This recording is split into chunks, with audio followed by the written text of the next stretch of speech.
You're in the water loop.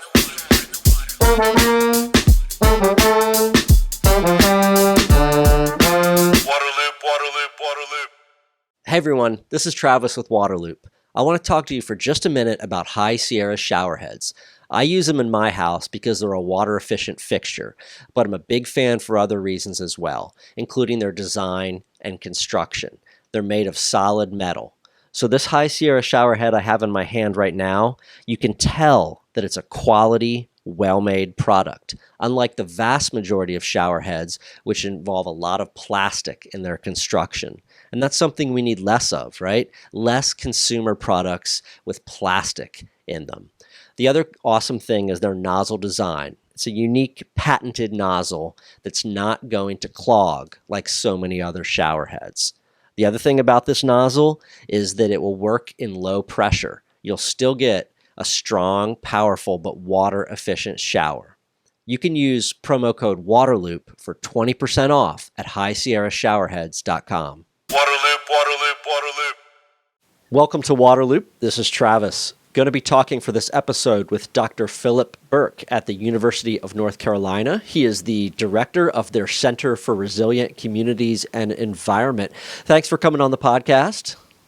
Oh, you're welcome. And I appreciate the invitation. Very excited to talk about these issues, resilience and our communities, and just the incredible intersection of the two. It's a very, very timely and pressing issue. Before we dive into what resilience means, what are kind of the big challenges that are facing at-risk communities right now? Well, I think what we see is the growing losses, and they're exacerbated by climate change. In a way, we're in a new normal in this kind of age where human activities are becoming kind of a dominant force globally, but the Earth systems that promote basic building blocks for human civilization are on the decline. So we're seeing and we're seeing evidence of this, like the dramatic rise of billion-dollar losses. You know, we've had in the last decade the 5 greatest years of billion-dollar losses have occurred since, in the last 10 years. So over the last 4 decades. So we're just seeing this increasing level of loss. So, and on the other hand, it's being exacerbated by climate change. We're also seeing at the same time a dramatic increase in the wealth gap, which is causing great disparities in the level of impact across different population groups, particularly the poor, and the ability to recover. And also we're seeing social polarization. And in the time and the age that we're dealing with and these grand challenges to overcome them, we have to work together across government agencies, private sector, et cetera. Sure. So those big losses, you mentioned these multi-billion-dollar losses, these are from some of these natural disasters that have just devastated communities, and those have been, again, exacerbated by climate change, right? And I think the population growth in a lot of these coastal areas, the amount of infrastructure there is. You mentioned the kind of income inequality and how that stretches a community also.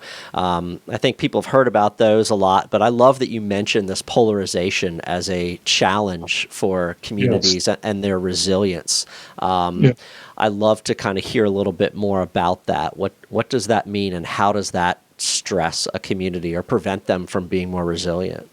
Well, I think the polarization has to do, particularly at the community level. Say if you're sitting in a community, and I've seen this many, many times, and you're planning ahead, you're looking ahead for making public investments in infrastructure and facilities, for your development regulations. Where's urban growth or community growth and development? Where am I going to put my homes, commercial establishments? Where am I going to invest for economic development, environmental protection? But oftentimes what we see is even within local governments, their own agencies, they're each backing their own plans. The transportation department wants to extend and build roads. The economic development department may want to say, well, we want to make infrastructure investments to stimulate development in the downtown, like widen more parking spaces or more walkable, more attractive downtowns. Plenty of coastal Carolina communities are doing this. So, and what happens is I saw this first after Hurricane Sandy. So I looked at the plans of each place. And then I saw like the hazard mitigation plan, which is the main plan that you get if you're a community, and every local government has to have one in the United States. And they'll say, I saw where they'll say in a particular geographic area, there's repetitive losses in this area. We qualify for FEMA funding for buyouts and relocation. And FEMA says you've got to have this plan. On the other hand, you may have a comprehensive plan, like North Carolina. We have to have comprehensive plans it may say, or an economic development plan. We need to invest and we need to grow. And we're going to do tax incentives and raise the densities and change our zoning and public infrastructure investments in the same geographic area that the hazard mitigation plan says we qualify for FEMA relocation funding. That's just one example. And then we have to remember too that you have constituencies that back these plans. Like a transportation plan, you build a road somewhere, you're opening up private property for development. So there are major constituencies. If you run it through the floodplain, the transportation plan, you don't have good zoning and you don't have the right kind of stormwater infrastructure to keep up with the new growth. These things kind of are all interdependent and they're cascading in terms of failure in a community. And if you're polarized and not working together, it's very difficult to be able to be resilient. So the polarization among different departments within a government entity, or even the constituents that back the priorities of those different agencies, and this has been on the increase in your observation in recent years. They've become more divided or more siloed. Even the smallest communities. Little Washington, North Carolina, for example, or New Bern, or places like that. If you go and open up their website, you'll see many plans from, at different geographic scales, community-wide or just a particular neighborhood or a downtown or a waterfront. And then if you really you trace kind of how the proposals, whether they're regulatory or infrastructure investments, or oftentimes are not congruent. They don't work together in the same geographic area. What? Any idea why it's become more polarized or more divided? Well, I think we've got a growing number of federal governments. In the years that I've been teaching and doing research and practicing in urban planning and community planning, I've seen a growing number of standalone plans being mandated by, say, the federal government. You want funding for transportation, you have to have a transportation plan in your region. If you want hazard mitigation funds after to get eligible to get them after a disaster, you have to have one of these plans, right? A hazard mitigation plan.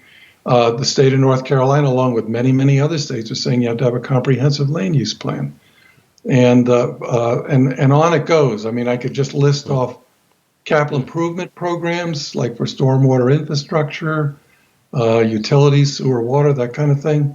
They all have their own, oftentimes they're independent utilities and conservation groups, affordable housing groups that may be outside of government, back their own initiatives. And so what we see is sort of oftentimes cross purposes. Interesting. Yep. Yeah. Great. Well, thanks for laying out a couple of those big macro level challenges there. Yeah. What does it mean? We hear this term resilience a lot, right? Or Right. resilient communities. What does it mean to be a resilient community? I think a resilient community is one that's able to anticipate, look ahead, and anticipate there's going to be change. And we know that there's a new normal now. No longer are major disaster events the exception. They're becoming the rule more. Sea level rise, climate change are exacerbating all this. So we have to anticipate. And then we have to create a plan, right, for the community to be able to, and it should be an integrated plan, right? We were talking about that. And it also has to be a plan that focuses more on, rather than just kind of one fixed future, and it has to adapt. to change and adversity. It has to be a plan that builds in flexibility, adaptation. It also has to be a plan that says, look, we're going to get shocks, like hurricanes.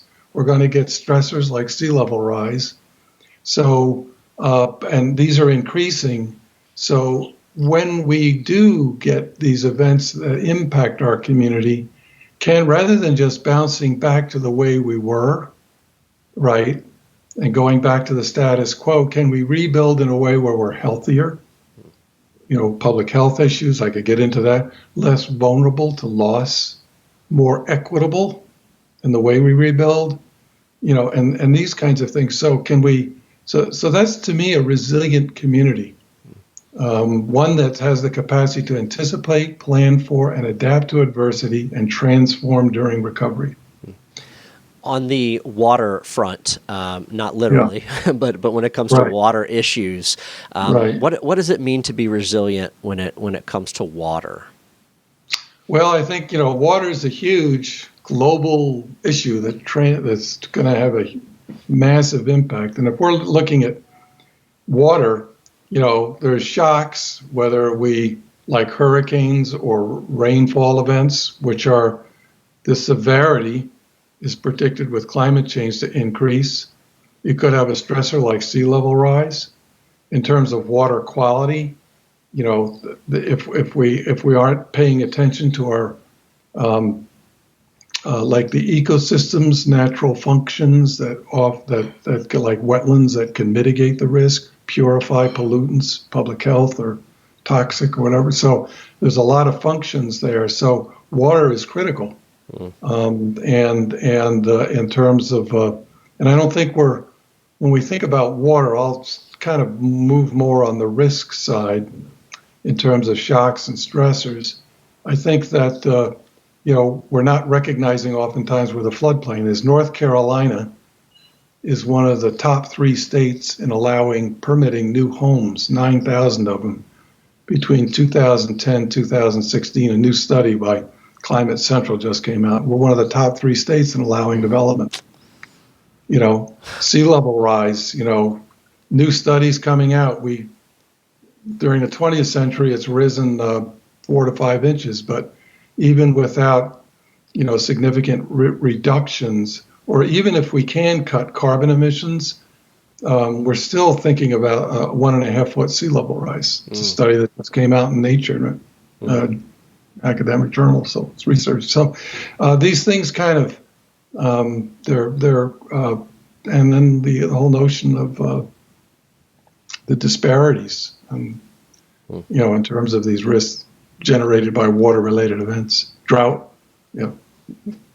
Sure. We've obviously mentioned climate change a number of times here, and I guess that's a real driver for how the definition of resilience has changed over the years. Is that so? And are there other factors that have forced the definition of resilience to evolve?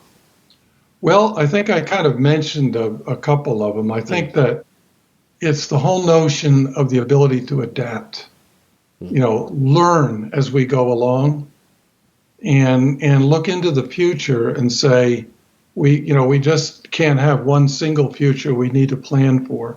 That may be scenarios of alternative futures. So we need really good, and we need to build that into our plans. We need to build flexibility into our plans. We need to emphasize this whole notion of learning, it's monitoring, and we need good science to monitor change and to monitor our forecasts, but our forecasts have to account for this increasing uncertainty. And then we need to have the science to say, well, what's happening? And do we need, are we shifting in one regime of scenario versus another? I think that's really pressing, and this whole notion of flexibility has become a big problem. So if you want to be able to adapt to these things, learn, transform, be flexible, you need to be coordinated. You need to have integrated, coordinated, recognize interdependencies across different ways communities manage land development, growth, housing, these kinds of things. When it comes to that planning, and climate change, it seems there's a lot of predictions about climate change. There's a lot of modeling about the impacts and Yes. what's going to happen. And I have a lot of faith in the science that a lot of that is accurate and informed by the best data. But there's also uncertainty there, right? And some Yes. unpredictability about the impacts of climate change, the pace, the rate. Mhm. How can resilience work factor in that unpredictability of climate change, or the uncertainty of exactly how the impacts are going to pan out? Well, we need to kind of say, I think side on error in the certain, and much of this is judgment, but we've seen, for example, what our hydraulic models have said. This is the floodplain, right? And they draw lines on where the floodplain is, and it's a judgment. Is it the floodplain, the 100-year event, which is the national standard? How high does the water get, and how far inland does it go? If we had a once in a 100-year storm, well, when those models were done, the climate change wasn't built into them. So now we're finding that they're getting higher, and they're, in terms of vertical height, the depth of the water, whether it's surge or riverine flooding, and as well as the floodplains are getting wider. So maybe we need to say, in terms of building standards, we need to go beyond like an elevation. We need to add an extra foot or two when we build, beyond what we thought was the minimum before. Maybe we need to make sure that we build our infrastructure in a way, one, if we can avoid floodplains, right? And if we can't, can we build our infrastructure that we know if it's going to get flooded, will it work? Our water, our electricity, these types of things, and can we? So those are the kinds of things that we need to be.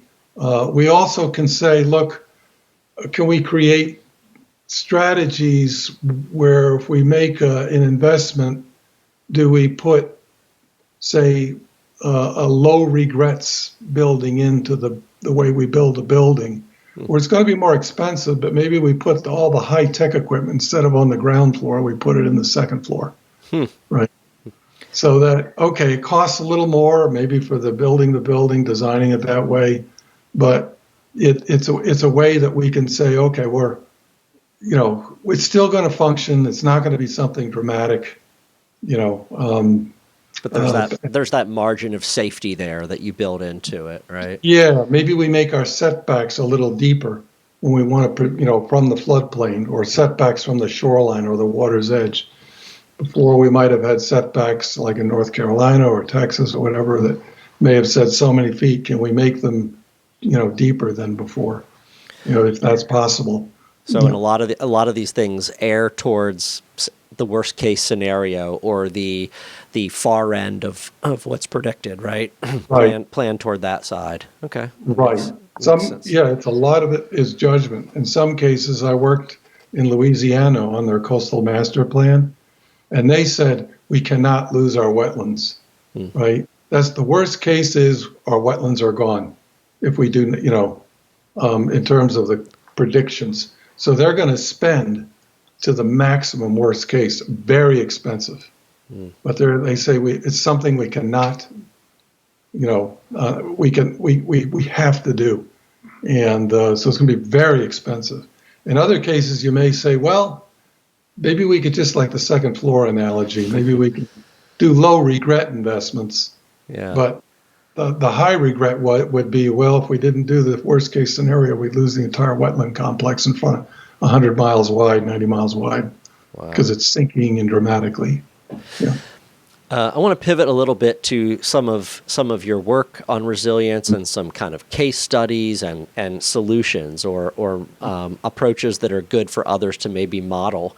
I think you've mentioned when we talked before about work in places like Texas, New Hampshire, North Carolina. Could you maybe talk about some things that communities have done or are doing, specifically? Yeah. Right. Well, specifically, if you look at like the city of Norfolk, we worked with them on something called Plan Integration for Resilience Scorecard. It's a diagnostic tool to look at plan integration across their different different ways they manage growth and development in the community and plan for it. So, but what they've done is they said, we're going to have a retreat strategy.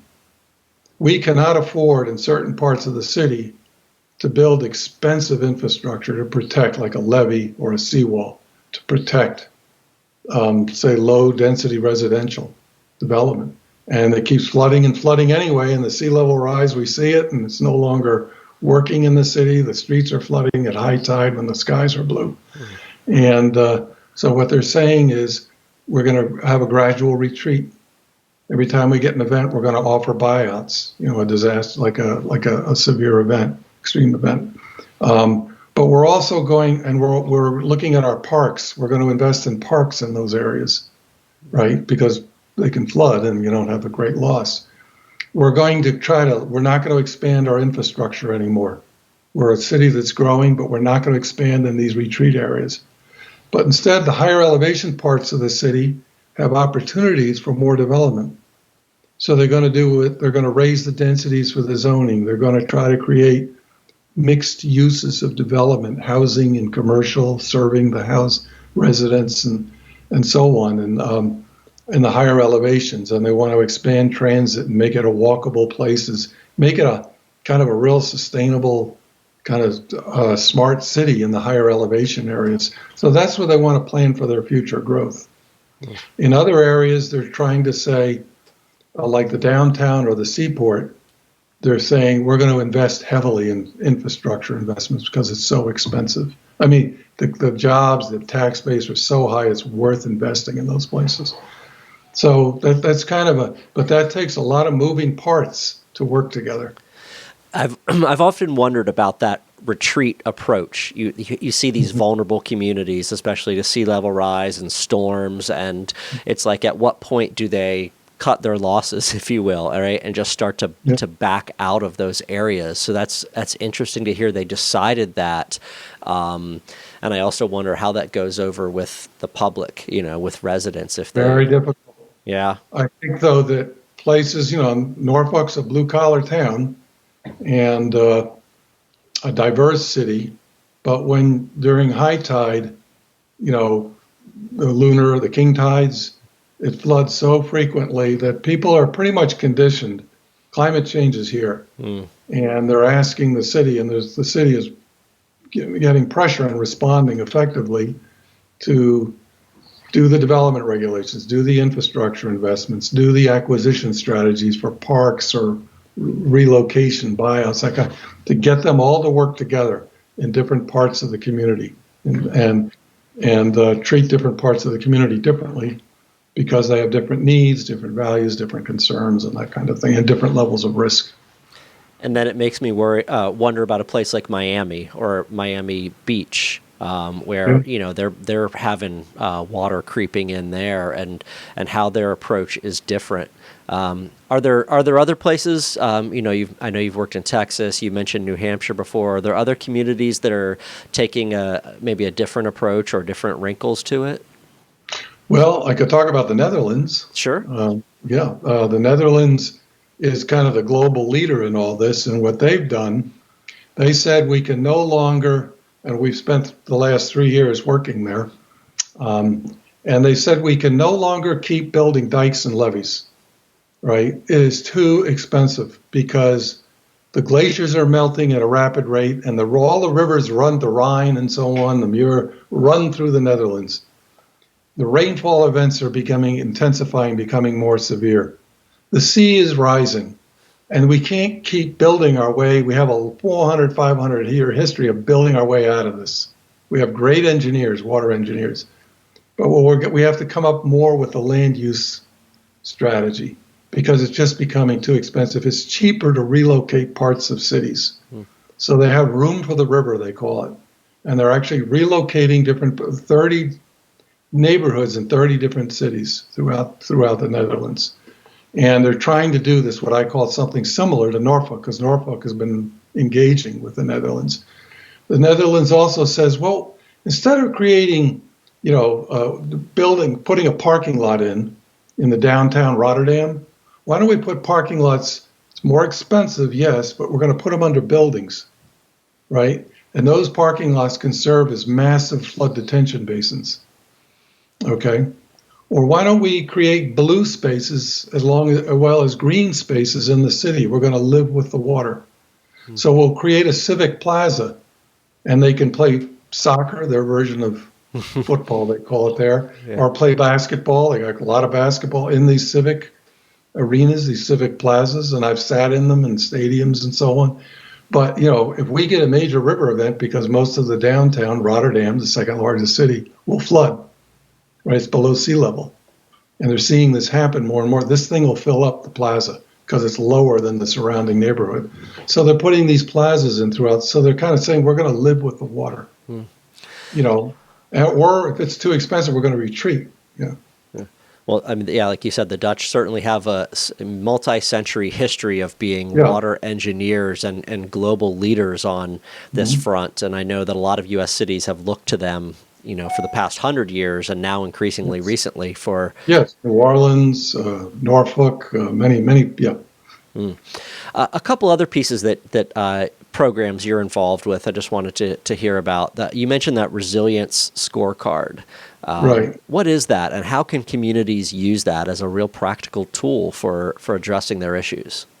Okay, well, we've worked with multiple cities, communities, from 10,000 population to 250,000, from Texas to Virginia to New Hampshire. We want to engage and apply it to North Carolina. We have a couple of communities we're in mind that we want to contact. And basically, what we do is we say, if you think of all these different kind of investment strategies, capital improvement programs, and different plans I've been talking about, what we actually is we layer them on top of each other. Then we look at the policy initiatives in each one at the neighborhood scale. And we say, look, you're pulling apart, or are you working together? Or are there unforeseen opportunities? Pulling together a parks plan for funding for land acquisition and a buyout plan from FEMA. Can we pull funding together and do a win-win?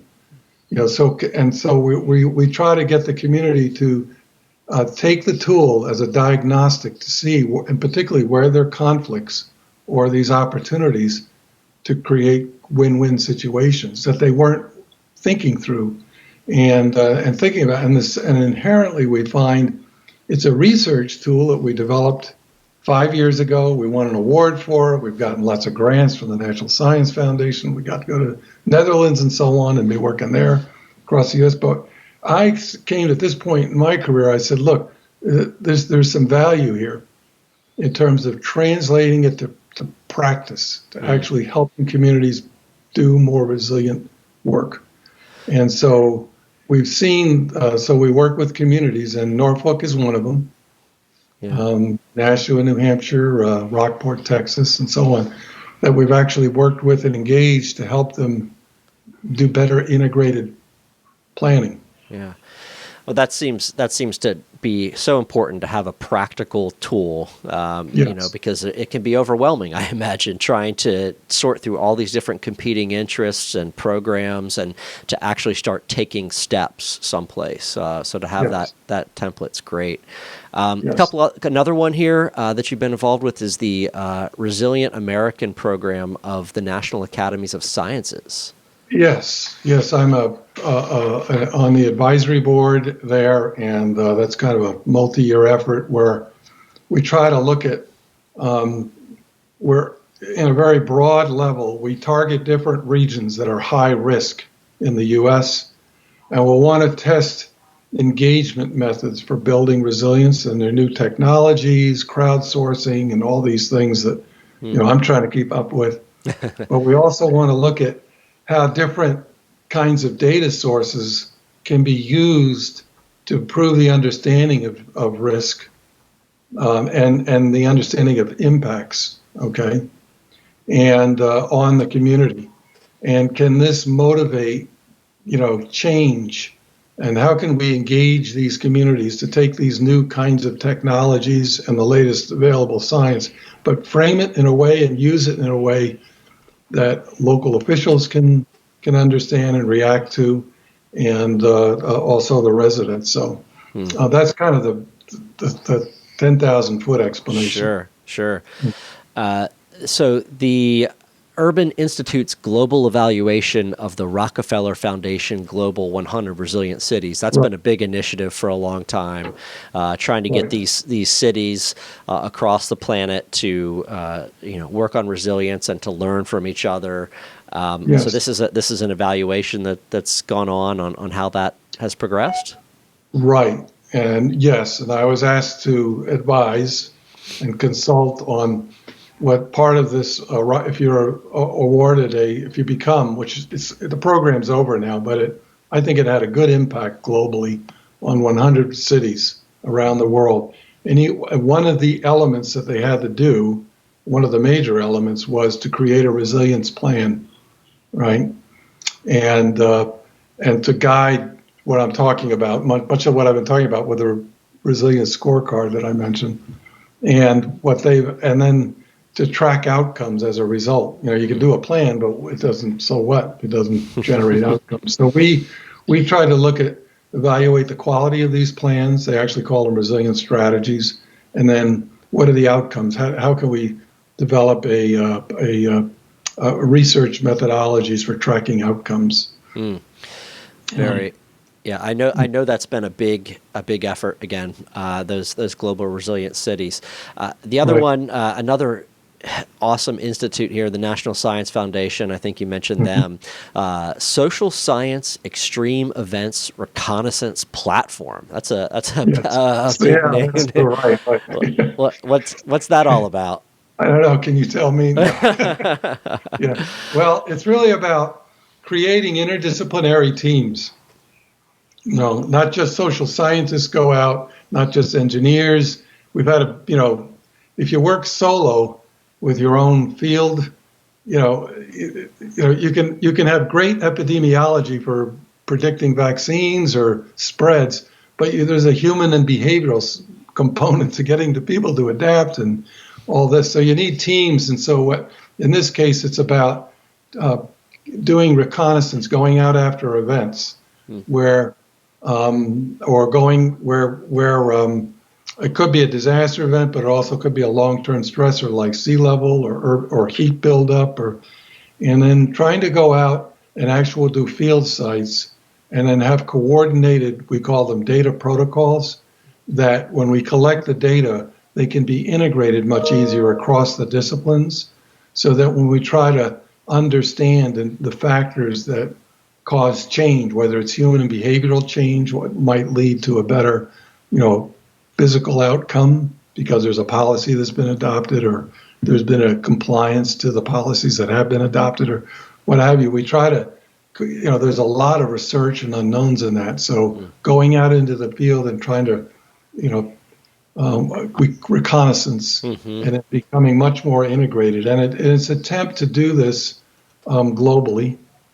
Primarily now North America, but the initiative is to expand globally, and then to create repositories for large data sets that different researchers from around the world can use, and that they're integrated so you don't have to, they can be shared and there's a common platform. I don't know if you get all that. But yeah, no, that's a big challenge. We not only can we go get all this data out there in our digital world, but then how do you pull all that data into one place and make it organized and accessible? It's a huge challenge, but it's a huge opportunity also, right? To learn from that data. Right. Last but not least, you've kind of come home back to Chapel Hill there, and North Carolina. Yeah, and I think you're happy to be back here. I'm down the road in Wilmington again, but the UNC Center for Resilient Communities and the Environment and the Coastal Resilience Center. What are you all focusing on there? Well. The big thing there is we're trying to do three things at once. Take a pan-university effort and focused on building resiliency at the community scale, particularly we're interested in. So we're trying to work with different disciplines across the university. in ways that I've kind of talked about what we're doing with NSF. We're just doing it at a UNC scale. Both are complicated. Just as, in a way, both equivalent. And we're also trying to engage, like I talked about, before, we're trying to engage communities directly and develop some skill to do that, and then work with skilled practitioners that are accustomed to engaging communities within our own fields, right? And who understand, because they're on the ground, they're screaming all the time, work together. Just don't tell us one part of the problem, tell us the whole problem so we can come up with a comprehensive solution. So what we're trying to do there is engage. So I think we do better science as a result if we do community engagement. We also, along the way, we're trying to train a new generation of students that can work if you're a geoengineer or a coastal engineer, or you're a sociologist, or whatever. Can you speak the language? Can you work along with other students and other faculty on these problems, right? Because we're actually engaging the community, so they learn some engagement and they also learn to talk across disciplines, they boundary span. And I think it's a new generation of a way to educate students and educate and come up with skills to be able to problem solve. Well, that gets to what you said in the very beginning of this conversation about the separation, the fractured nature, the polarization of different agencies and departments and plans. And so this is a practical way to try to address that. Yeah. Yeah. And one of the key initiatives we're starting is the Plan Integration for Resilience Scorecard. There's a website on that. Okay. Mitigation Guide, one word, mitigationguide.org. And in there's a how-to manual for local government officials to use. And we would love to engage with North Carolina communities where we can do research, we can engage community, and we have students involved. Yeah. So there you go. On-the-ground solutions. I like it. Yeah, well, I appreciate this. There's so many angles we covered and so many programs we could go on, but this is really helpful, really informative. Thank you so much for your time. Oh, you're welcome, Travis. I appreciate the invitation. Waterloop, waterloop, waterloop. The Waterloop podcast is brought to you by High Sierra Showerheads, the smart and stylish way to save water, energy, and money while enjoying a powerful shower. Use promo code WATERLOOP for 20% off at highsierrashowerheads.com. You're in the Waterloop.